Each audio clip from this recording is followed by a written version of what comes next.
APPSC group 2 కొత్త syllabus రీసెంట్గా release చేయడం జరిగింది. అయితే గ్రూప్ 2 సిలబస్లో చాలా మార్పులు చోటు చేసుకున్నాయి, చాలా పెద్ద నోటిఫికేషన్ రాబోతుంది అని చెప్పడం జరిగింది. ఈ వీడియోలో వచ్చిన మార్పులు, వాటిని మనం ఎట్లా అర్థం చేసుకోవాలి అన్నది డిస్కస్ చేస్తాను. ముందుగా మనకి తెలియాల్సింది ఎగ్జామ్ ప్యాటర్న్. ఇంతకు మునుపు లాగానే ఇప్పుడు మీకు గ్రూప్ 2లో 2 ఎగ్జామ్స్ ఉంటాయి. అంటే it is a 2 stage exam. 2 stages ఉంటాయి. ఫస్ట్ మీకు ప్రిలిమ్స్ ఉంటుంది, తర్వాత మెయిన్స్ ఉంటుంది. ప్రిలిమ్స్లో ఉట్టి 5 ఏరియాస్ పెట్టడం జరిగింది. మెయిన్స్లో మీకు 2 పేపర్స్, 2 స్టేజెస్ డిస్క్రిప్టివ్ కాదు, ఎంసీక్యూస్. ప్రిలిమ్స్ కానీ మెయిన్స్ కానీ ఎంసీక్యూ బేస్డ్ ఎగ్జామ్సే ఉంటాయి. అయితే ప్రిలిమ్స్లో మనకి ఒకటే పేపర్ ఉంటుంది, 150 మార్క్స్. ఈ 150 మార్క్స్ని ఎట్లా డివైడ్ చేశారంటే 30 మార్క్స్ పర్ ఏరియా. అంటే 30 ఇంటూ మీకు 5 ఏరియాస్ ఉన్నాయి కాబట్టి 30 ఇంటూ 5 150 మార్క్స్. అయితే ఏరియాస్ ఏమేమి ఉన్నాయి అన్నది చూస్తే ఫస్ట్ మీకు ఉంది ఇండియన్ హిస్టరీ. ఇంతకుముందు సిలబస్లో మీకు ఉట్టి మోడర్న్ ఇండియన్ హిస్టరీ మాత్రమే ఉండేది. ఈ సిలబస్లో మీకు ఏన్షియంట్, మెడీవియల్, మోడర్న్ 3 హిస్టరీస్ చేర్చడం జరిగింది. సో ఇండియన్ హిస్టరీ సిలబస్ పెరిగింది. అంటే ముందు మోడర్న్ ఇండియన్ హిస్టరీ మాత్రమే ఉండేది, ఇప్పుడు ఏన్షియంట్, మెడీవియల్, మోడర్న్ 3 ఉన్నాయి. దాని తర్వాత నెక్స్ట్ మనకి geography Indian and economy, Indian geography ఇంకా ఏపీ జాగ్రఫీ కలిపి ఇవ్వడం జరిగింది. ఎందుకంటే మీకు మెయిన్స్లో అసలు జాగ్రఫీ లేదు. సో జాగ్రఫీలో ఇండియన్ జాగ్రఫీ ఉంది, అలాగే ఏపీ జాగ్రఫీ కూడా ఇవ్వడం జరిగింది. దాని తర్వాత థర్డ్ మనకి సొసైటీ యాడ్ చేయడం జరిగింది. సొసైటీ కొత్తగా యాడ్ చేశారు. సొసైటీ ఇంతకుముందు ఏపీపీఎస్సీలో లేదు, కానీ కొత్తగా యాడ్ చేయడం జరిగింది. టీఎస్పీఎస్సీలో ఆల్రెడీ సొసైటీ 50 మార్క్స్కి ఉంది, ఇక్కడ సొసైటీ 30 మార్క్స్కి ఉంది. సొసైటీ కొత్తగా యాడ్ అయిన ఏరియా కాబట్టి సొసైటీ మీద ఎలా ప్రిపేర్ అవ్వాలి, క్వశ్చన్స్ ఎలా వస్తాయి, కొన్ని శాంపుల్ క్వశ్చన్స్తో పాటు ఇంకొక వీడియోలో డిస్కస్ చేస్తాను. దాని తర్వాత మనకి ఫోర్త్ ఉన్న area mental ability, last current affairs. ఈ 5 ఏరియాస్ని ప్రిలిమ్స్లో ఇవ్వడం జరిగింది. Each area 50 marks. నేను ఒక్కొక్క ఏరియాని బ్రీఫ్గా నెక్స్ట్ స్లైడ్స్లో ఎక్స్ప్లెయిన్ చేస్తాను. మెయిన్స్కి వచ్చేసరికి 2 పేపర్స్ మాత్రమే ఉన్నాయి. పేపర్ 1లో మనకి ఏపీ హిస్టరీ 75 మార్క్స్ అయితే ఇండియన్ పాలిటీ 75 మార్క్స్కి ఇవ్వడం జరిగింది. అంటే మీకు ఏపీ హిస్టరీ, ఇండియన్ పాలిటీ ఇంకా ప్రిలిమ్స్లో ఉండదు. అండ్ పేపర్ 2లో Indian and AP economy 75 marks. అంటే ఎకానమీ సిలబస్ తగ్గించడం జరిగింది. ముందు మీకు పేపర్ 3 లాస్ట్ పేపర్, ఒక పేపర్ మొత్తం ఇండియన్ ఎకానమీ, ఏపీ ఎకానమీ మాత్రమే ఉండేది. అది తీసేసి 150 మార్క్స్ నుండి 75 మార్క్స్కి తగ్గించడం జరిగింది. Indian economy, AP economy syllabus తగ్గించడం జరిగింది. తర్వాత సైన్స్ అండ్ టెక్నాలజీ 75 మార్క్స్కే యాడ్ చేయడం జరిగింది. ఇది ఓవరాల్ పిక్చర్ సిలబస్లో. ఇప్పుడు మనం డీటెయిల్స్లోకి వెళ్తే ఫస్ట్ మనకి హిస్టరీలో 3 యూనిట్స్, అంటే 30 మార్క్స్ కాబట్టి 3 యూనిట్స్లోకి సిలబస్ ఇచ్చారు. ఫస్ట్ యూనిట్ వచ్చేసి ఏన్షియంట్, సెకండ్ యూనిట్ వచ్చేసి మెడీవల్ హిస్టరీ, థర్డ్ యూనిట్ వచ్చేసి మోడర్న్ హిస్టరీ. ఈ 3 ఏరియాస్ కిందకి డివైడ్ చేయడం జరిగింది. 30 మార్క్స్ హిస్టరీ నుండి వస్తాయి అన్నది క్లియర్. అయితే ఎంత డెప్త్కి చదవాలి అన్న దానికి వస్తే ఇప్పటివరకు మీకు వచ్చిన క్వశ్చన్స్ ఎక్కువ డెప్త్కి ఇచ్చింది లేదు. ఇది ప్రిలిమ్స్ స్టేజ్ మాత్రమే కాబట్టి చాలా డీటెయిల్డ్గా, చాలా డెప్త్కి ఇచ్చే ఆస్కారం తక్కువ ఉంటుంది. మీకు ఓవర్వ్యూ లాగా అన్ని హైలైట్స్, ఏన్షియంట్, మెడీవియల్, మోడర్న్లో ఉన్న అన్ని హైలైట్స్ తెలవడం ఇంపార్టెంట్. కానీ మీకున్న పెద్ద అడ్వాంటేజ్ ఏంటంటే సిలబస్ని చాలా స్పెసిఫిక్గా డిఫైన్ చేయడం జరిగింది. అంటే ఏన్షియంట్ హిస్టరీలో ఏం చదవాలి, మెడీవియల్ హిస్టరీలో ఏం చదవాలి, మోడర్న్ హిస్టరీలో ఏం చదవాలి అన్నది చెప్పడం జరిగింది కాబట్టి అది మీకు చాలా ఈజీ అవుతుంది. తర్వాత జాగ్రఫీలో ఏం చేశారంటే first part of geography physical and general geography అన్నారు. ఇది కాన్సెప్ట్ ఓరియంటెడ్, మొత్తం కాన్సెప్ట్స్, జాగ్రఫీలో ఉండే కాన్సెప్ట్స్ అన్నీ దీంట్లో వస్తాయి. దాని తర్వాత సెకండ్ పాయింట్ వచ్చేసి economic geography of AP and Telangana, AP and India, economic geography of India and AP అని ఇచ్చారు.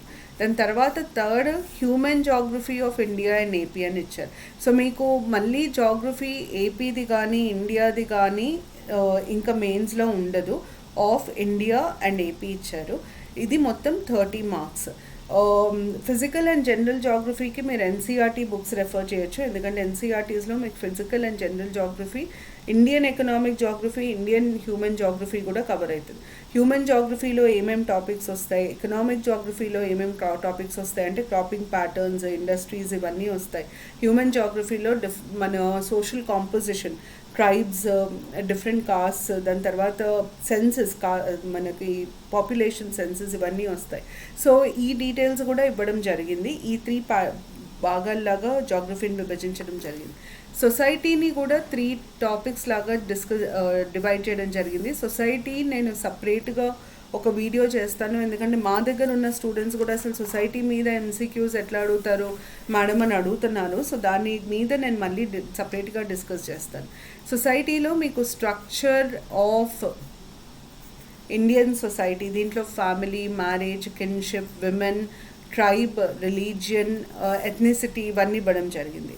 దాని తర్వాత నెక్స్ట్ సోషల్ ఇష్యూస్, ఇండియాలో ఉన్న basic social problems like casteism, communalism, regionalism, violence against women, child labour, child abuse ఇవన్నీ list చేయడం జరిగింది. దాని తర్వాత థర్డ్ మీకు వెల్ఫేర్ మెకానిజమ్స్. వెల్ఫేర్ మెకానిజమ్స్లో మీకు ఎస్సీ, ఎస్టీ, తర్వాత విమెన్, చిల్డ్రన్, డిసేబుల్డ్ ఇవన్నీ లిస్ట్ చేయడం జరిగింది. అయితే సొసైటీకి చదివే ప్యాటర్న్ సిలబస్ వైజ్ చదివితే కష్టం. సొసైటీలో ప్రాబ్లం ఏంటంటే ఇప్పుడు మీకు ఉదాహరణకి విమెన్ అన్న టాపిక్ ఫస్ట్ యూనిట్లో ఉంది, సెకండ్ యూనిట్లో ఉంది, థర్డ్ యూనిట్లో ఉంది.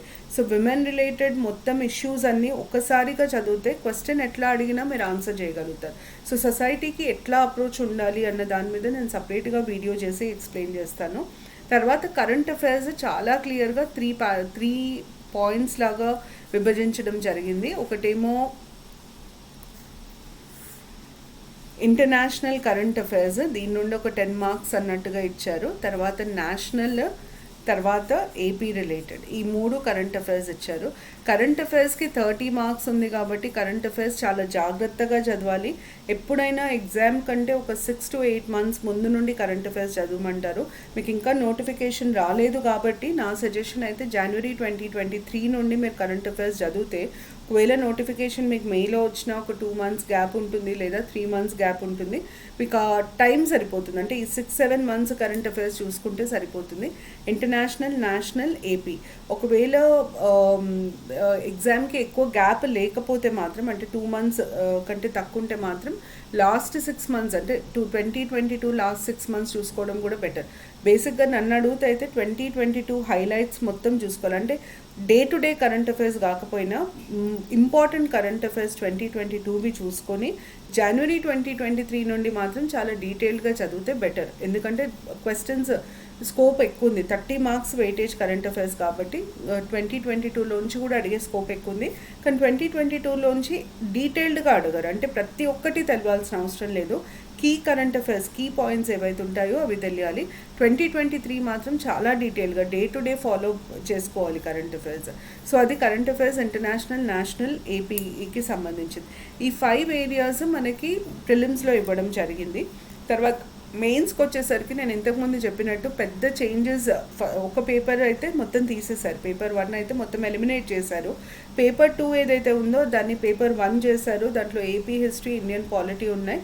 ఇండియన్ పాలిటీ సిలబస్లో అయితే మార్పులు ఏమీ లేవండి. ఏపీ హిస్టరీ సిలబస్లో బైఫర్కేషన్ ఇష్యూస్ అవి ఏవైతే ఉన్నాయో అవి తీసేశారు. అంటే ఆ సిలబస్ నుండి బైఫర్కేషన్ ఇష్యూస్ అన్నది మొత్తం తీసేయడం జరిగింది.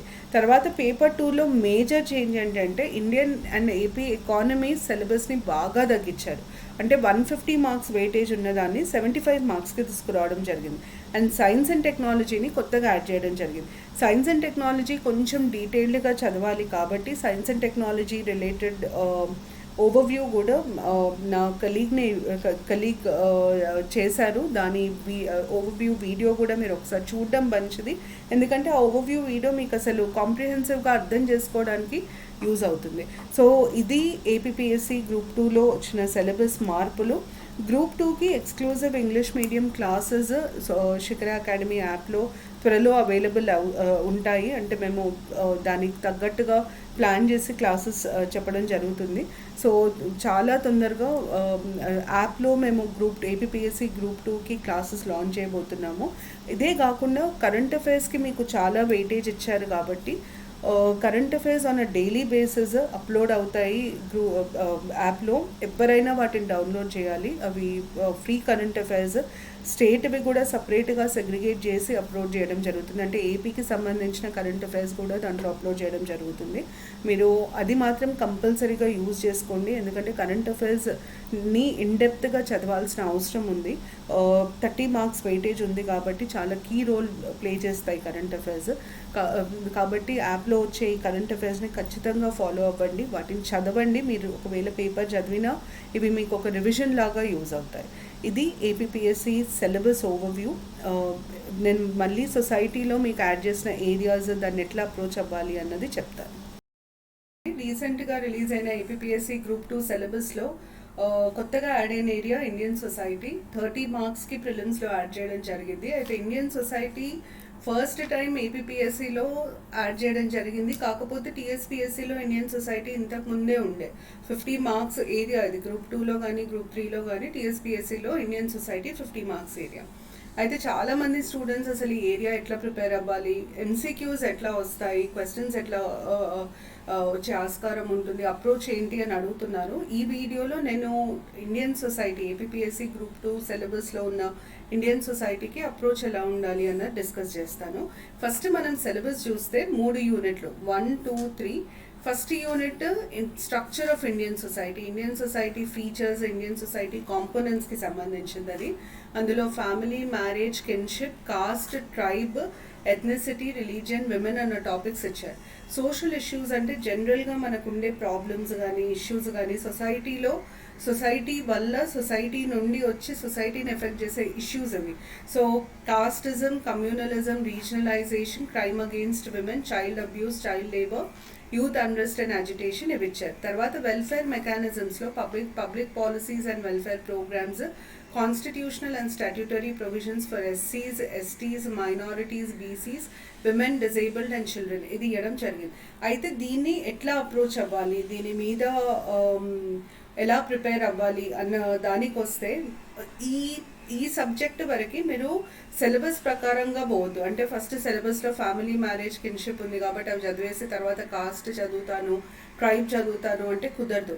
ఈ సిలబస్కి ఒక పర్టిక్యులర్ ప్యాటర్న్ ఫాలో అవ్వాల్సి వస్తుంది, ఎందుకంటే టాపిక్స్ ఇంటర్లింక్డ్ ఉంటాయి. ఉదాహరణకి కాస్టిజం, ఎస్సీస్, ఇక్కడ ఉన్న షెడ్యూల్ కాస్ట్ ఇది ఇంటర్లింక్డ్.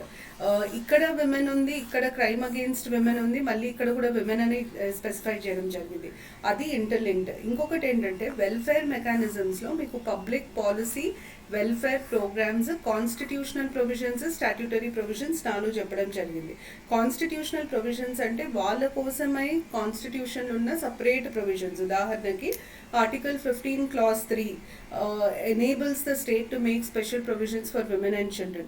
సో అట్లా మీకు విమెన్కి సంబంధించిన కాన్స్టిట్యూషనల్ ప్రొవిజన్స్, చిల్డ్రన్కి సంబంధించిన ఎస్సీ, ఎస్టీ, డిజేబుల్డ్, మైనారిటీస్ తెలియాలి. తర్వాత స్టాట్యూటరీ ప్రొవిజన్స్ అంటే వీళ్ళ కోసం వచ్చిన లాస్.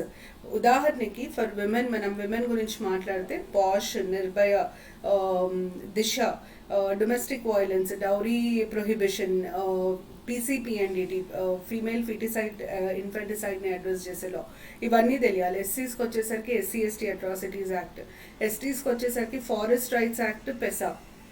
సో ఈ డీటెయిల్స్ అన్నీ మనకి తెలియాలి. తర్వాత మనకి public policies and welfare programme ఉంది. పాలసీ అన్న పదానికి అర్థం ఏంటి? పాలసీ అంటే విధి విధానం. ప్రభుత్వము ఒక అంశంపై ఎలాంటి విధి విధానాన్ని అవలంబించబోతుంది అన్నదాన్ని మనం పబ్లిక్ పాలసీ అని అంటాం. So policy is nothing but the approach of government to a particular issue. ఉదాహరణకి పాలసీ ఆన్ చైల్డ్ లేబర్ ఉంది. ఆ పాలసీ కింద గవర్నమెంట్ ఏం చేసింది? ఫస్ట్ ఒక చైల్డ్ లేబర్ ప్రొహిబిషన్ యాక్ట్ని తీసుకొచ్చింది, అలాగే చైల్డ్ లేబర్ ప్రాజెక్ట్ని తీసుకొచ్చింది, నేషనల్ చైల్డ్ లేబర్ ప్రాజెక్ట్.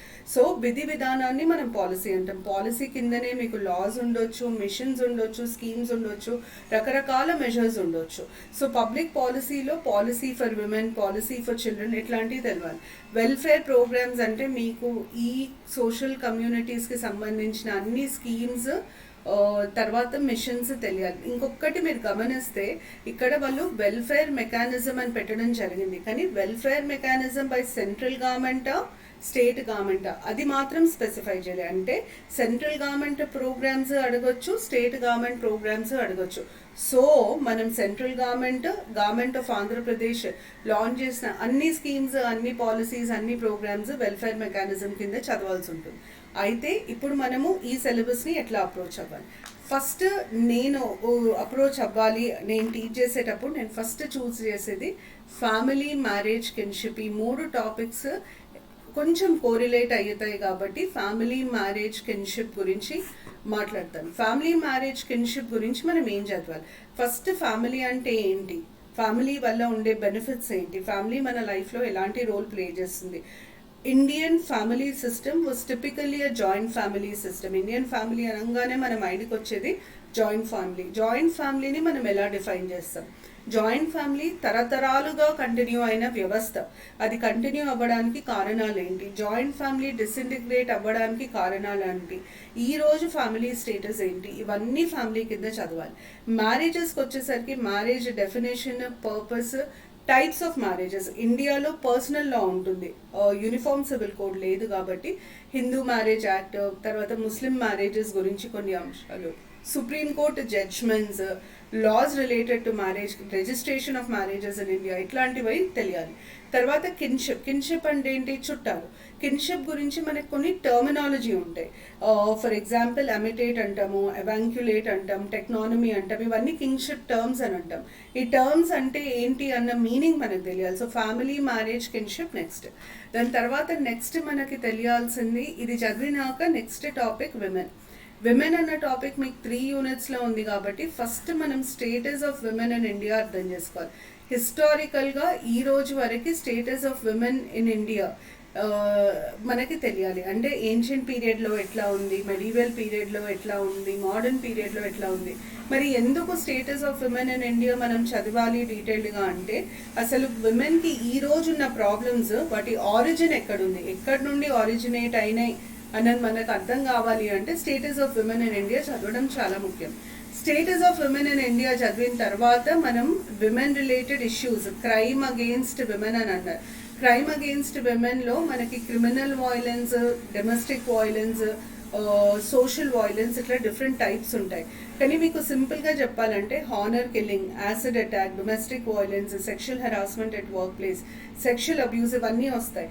అయితే ఇవన్నిట్లో మనకి ప్రతిదానికి కారణాలు ఏంటి, దానికి ఉన్న మెజర్స్ ఏంటి. ఇప్పుడు ఉదాహరణకి మనము సెక్షువల్ అబ్యూస్ అన్నప్పుడు దిశ, నిర్భయ వస్తుంది. Sexual harassment at work place అంటే పాష్ యాక్ట్ వస్తుంది. డొమెస్టిక్ వాయిలెన్స్ అంటే డొమెస్టిక్ వాయిలెన్స్ యాక్ట్ వస్తుంది. డౌరీ అన్నప్పుడు డౌరీ ప్రొహిబిషన్ యాక్ట్ వస్తుంది. చైల్డ్ మ్యారేజెస్ అంటే child marriages prohibition and regulation act వస్తుంది. ఫీమేల్ ఫీటిసైడ్, ఇన్ఫెంటిసైడ్ అంటే పీసీపీఎన్డిటీ యాక్ట్. అట్లా ఆ లాస్ గురించి తెలియాలి, ఎందుకంటే మీకు స్టాట్యుటరీ ప్రొవిజన్స్ ఇచ్చారు. సో ఈ క్రైమ్ అగెయిన్స్ట్ విమెన్లో ఈ క్రైమ్స్ అన్ని డిస్కస్ చేస్తూ వాటికి వచ్చిన మెజర్స్, స్కీమ్స్ మనం డిస్కస్ చేయాలి. స్కీమ్స్, విమెన్ రిలేటెడ్ అన్ని schemes, central, state government schemes తెలియాలి. విమెన్ తర్వాత నెక్స్ట్ మనం డిస్కస్ చేయాల్సింది చిల్డ్రన్కి సంబంధించి మీకు డైరెక్ట్గా సిలబస్లో చైల్డ్ లేబర్ ఒకటి, చైల్డ్ అబ్యూస్ ఒకటి మెన్షన్ చేశారు. చైల్డ్ లేబర్ అన్నది ఒక పెద్ద టాపిక్. దాంట్లో కాన్స్టిట్యూషనల్ ప్రొవిజన్స్ వస్తాయి, కాజెస్ వస్తాయి, కమిటీ ఆన్ చైల్డ్ లేబర్ ఉండే, దాని గురించి తెలియాలి. దాని తర్వాత different details like child labour prohibition and regulation act first వచ్చింది, దాని తర్వాత అది అమెండ్ అయింది, అమెండ్మెంట్ వల్ల వచ్చిన చేంజెస్ ఇవన్నీ తెలియాలి. తర్వాత చైల్డ్ అబ్యూస్కి సంబంధించి పాక్సో కీ ఫీచర్స్ మనకు తెలియాలి. ఈ 2 లాస్ కాకుండా పిల్లలకు సంబంధించి ఇంకా 2 లాస్ ఉంటాయి. ఒకటేమో రైట్ టు ఎడ్యుకేషన్ యాక్ట్ ఉంటుంది, దాని తర్వాత సెకండ్ జువెనైల్ జస్టిస్ యాక్ట్ ఉంటుంది. జువెనైల్ జస్టిస్ యాక్ట్ చాలా చాలా ఇంపార్టెంట్, చాలాసార్లు న్యూస్లో ఉన్న అంశం ఇది. జువెనైల్ అంటే ఏంటి, జువెనైల్ జస్టిస్ యాక్ట్లో వచ్చిన మార్పులు ఏంటి, juvenile justice act key features ఏంటి, juvenile justice board, child welfare committee, ఇవన్నీ మనం చదవాల్సి ఉంటుంది. సో ఇవి చిల్డ్రన్ రిలేటెడ్ లాస్. దాని తర్వాత మళ్ళీ చిల్డ్రన్ రిలేటెడ్ స్కీమ్స్ చదవాలి. దాని తర్వాత నెక్స్ట్ మనం డిస్కస్ చేయాల్సిన అంశము కాస్టిజం, ఎస్సీస్.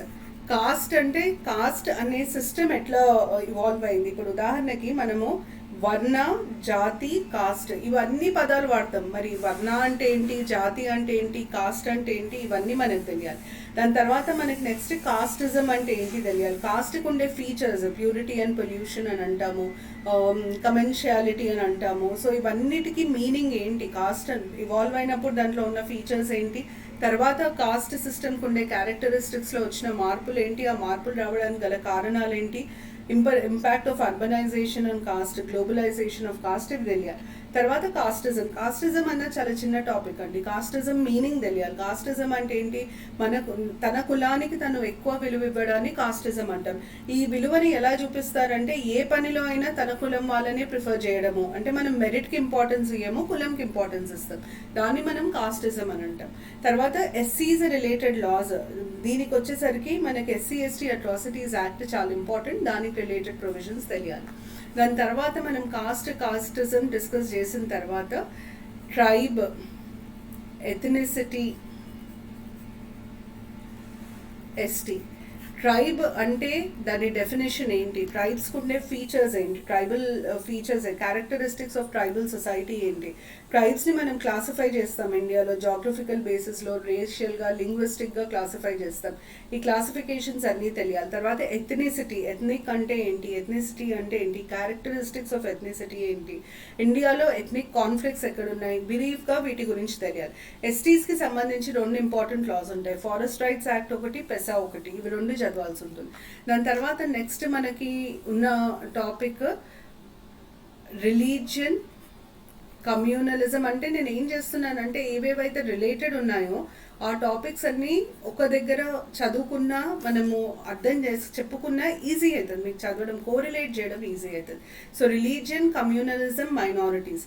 రిలీజియన్ అంటే మీనింగ్ ఏంటి, డిఫరెంట్ వర్డ్స్ ఉంటాయి రిలీజియన్లో, మనం సెక్ట్ అంటాము, కల్ట్ అంటాము, వాటి మీనింగ్ ఏంటి.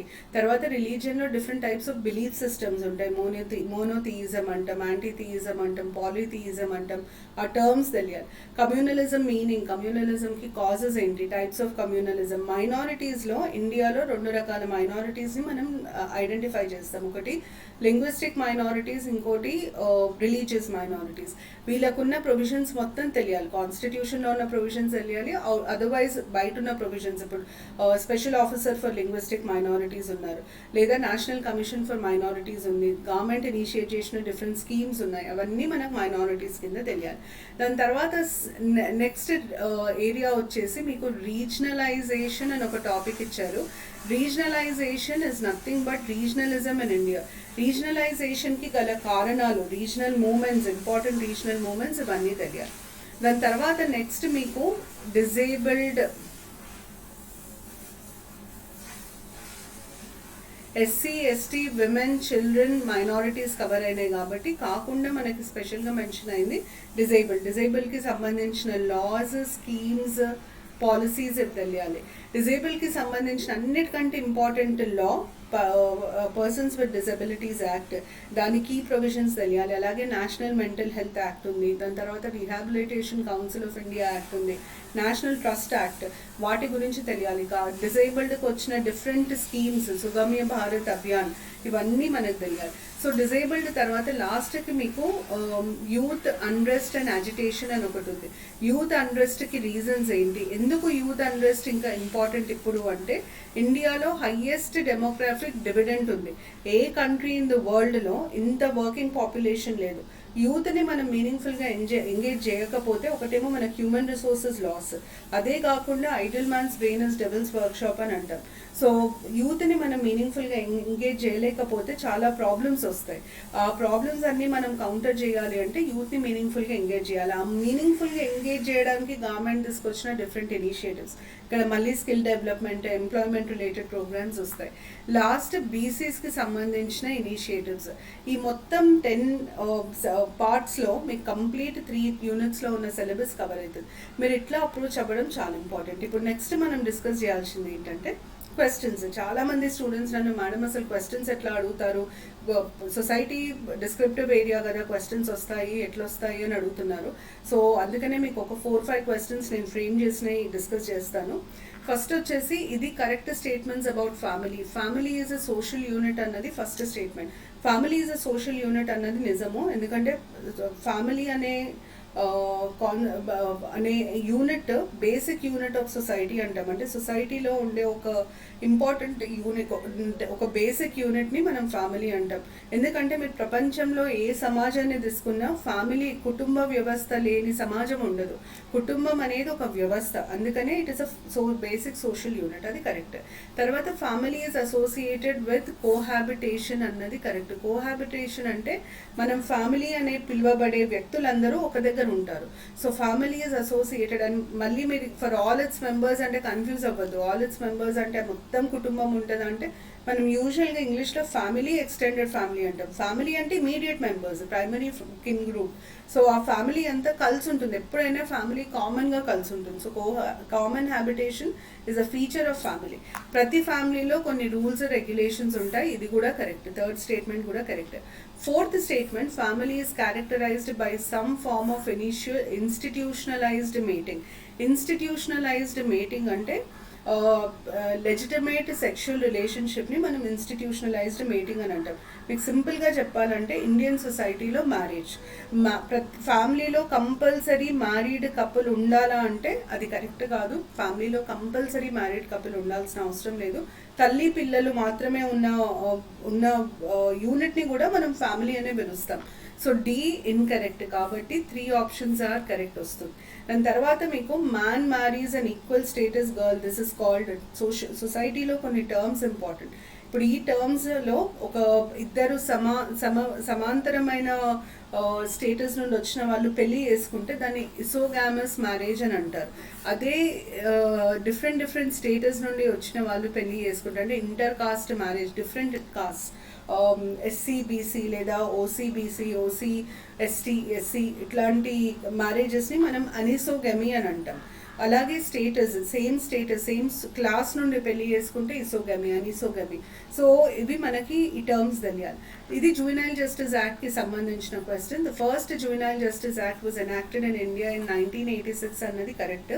The Juvenile Justice Act 2050 accorded constitutional status అన్నది తప్పు. స్టాట్యూటరీ స్టేటస్ టు కరా.